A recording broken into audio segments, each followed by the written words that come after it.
الحمد لله رب العالمين والصلاة والسلام على سيد الأنبياء والمرسلين وعلى آله وأصحابه أجمعين اما بعد۔ محترم بزرگان اور عزیزان گرامی،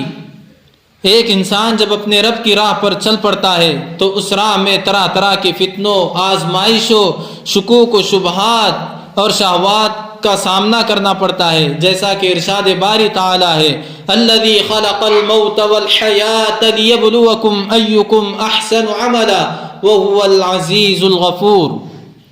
کہ وہ اللہ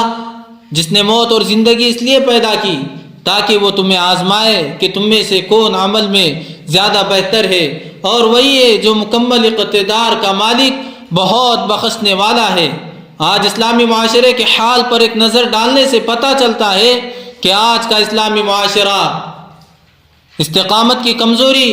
دینداری میں تخلف و انحطاط، امانت کی ادائیگی میں کوتاہی اور محرمات و خیانت میں شدید تساہل اور لاپرواہی کا شکار ہے۔ انحراف، بددینی تک پہنچانے والی سب سے تباہ کن چیزوں میں سے خلوت کے گناہ ہے۔ یہ یقینی بات ہے کہ خلوت کے گناہ انسان کے لیے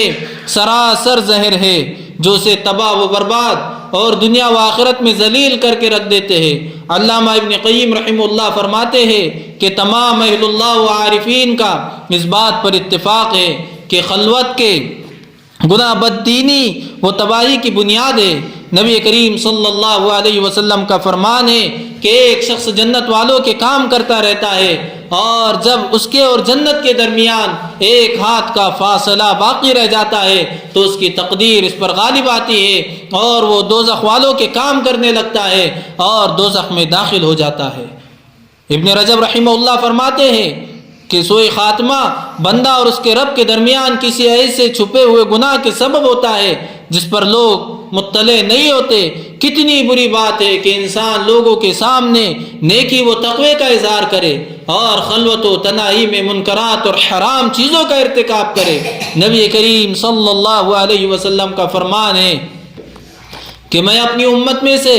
یقینی طور پر ایسے لوگوں کو جانتا ہوں جو قیامت والے دن اس حال میں آئیں گے کہ ان کے ساتھ تہامہ پہاڑ کے برابر نیکیاں ہوں گی، تو اللہ عز و جل ان نیکیوں کو ہوا میں منتشر ہو جانے والے غبار کی طرح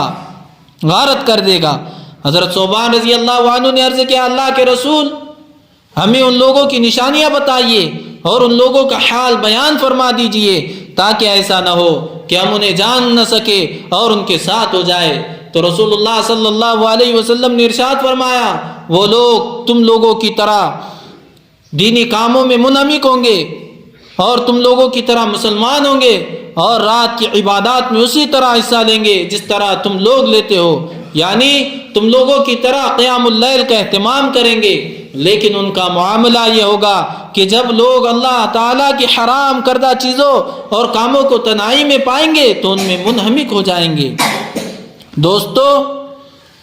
ہمارے لیے اس حدیث میں انتہائی سنجیدگی سے غور کرنے کی ضرورت ہے۔ یہ ایک ایسی حدیث ہے کہ دل اس کی ہولناکی سے لرز جائے، کان کانپ اٹھے، بدن کے رونگٹے کھڑے ہو جائے۔ اس حدیث میں حضور اکرم صلی اللہ علیہ وسلم نے کچھ ایسے لوگوں کے بارے میں بتلایا ہے جو بروز قیامت اس حال میں آئیں گے کہ وہ اپنی نیکیوں، عبادات اور صدقات و خیرات سے خوش و مطمئن ہوں گے، لیکن انہیں اپنی تنہائی کے گناہ یاد نہیں ہوں گے۔ تاریکیوں میں اور پس پردہ مختلف حرام چیزوں اور نیم عاریہ عورتوں کے جسموں کا مشاہدہ اور ان سے اپنی آنکھوں کی شہوت کی تسکین کا سامان مہیا کرنا وہ بھول جائیں گے۔ انہیں یاد نہیں ہوگا کہ اللہ تعالیٰ آنکھوں کی خیانت اور دلوں میں چھپی ہوئی باتوں سے بھی واقف ہے۔ انہیں یہ یاد نہیں ہوگا کہ اللہ تعالیٰ آسمانوں اور زمین میں جو کچھ ہے اسے جانتا ہے۔ کبھی تین آدمیوں میں سے کوئی سرگوشی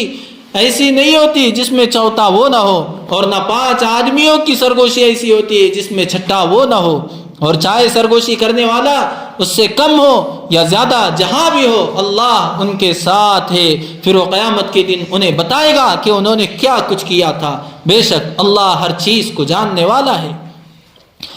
وہ خلوت ہی ہے جس کے ذریعے اللہ تعالیٰ بہت سے لوگوں کو بلند مقام و مرتبہ عطا فرماتے ہیں، اسی کے ذریعے سے بہت سے لوگ اللہ تعالیٰ کی نگاہوں سے گر جاتے ہیں اللہ تعالیٰ کا فرمان ہے ام حسب الذین اجترحوا السیئات ان تجعلهم كالذین آمنوا وعملوا الصالحات سواء محیاهم ومماتهم ساء ما يحکمون. سنو،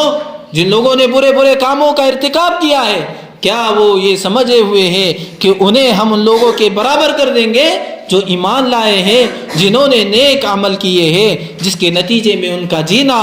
اور مرنا ایک ہی جیسا ہو جائے گا. کتنی بری بات ہے جو یہ طے کیے ہوئے ہیں. خلوت کے گناہ انسان کے لیے بہت بڑی آزمائش ہے. اس کی وجہ سے بندہ پروردگار کی نظروں سے گر جاتا ہے اور لوگوں کے نزدیک بھی وہ بے وقعت ہو جاتا ہے، اگرچہ وہ لوگوں کے سامنے ظاہری ٹپ ٹاپ کیوں نہ کر لے، لیکن اللہ تعالیٰ لوگوں کے دلوں میں اس کے تیے نفرت و بغض ڈال دیتے ہیں. لہٰذا ہمیں ہرگز ان لوگوں میں سے نہیں ہونا چاہیے جن کی جلوت تو بہت پاکیزہ اور خلوت انتہائی شرمناک اور پرمعصیت ہو. ظاہر میں عبادات و پرہیزگاری اور بندگی اور بند کمروں میں گناہ و معصیت میں ملوث ہو. صحیحین میں نبی کریم صلی اللہ علیہ وسلم کا ارشاد ہے، ایک آدمی کو روز قیامت لایا جائے گا، اسے دوزخ میں پھینک دیا جائے گا، اس کے پیٹ کی آتیں باہر نکل آئیں گی اور وہ چکی کے گرد گھومنے والے گدھے کی طرح اس طرح گھومے گا کہ لوگ اسے دیکھ کر کہیں گے، او فلاں، تجھے یہاں کیوں پھینکا گیا؟ تو ہمیں نیکی کا حکم دیتا، برائی سے منع کرتا تھا. وہ کہیں گا، میں تم لوگوں کو نیکی کا حکم تو دیتا تھا لیکن خود عمل نہیں کرتا تھا اور ان چیزوں سے میں خود باز نہیں آتا تھا. اللہ تعالی ہم سب کی حفاظت فرمائے، تنہائیوں کے گناہ سے ہم سب کو بچائے. وآخر دعوانا ان الحمد للہ رب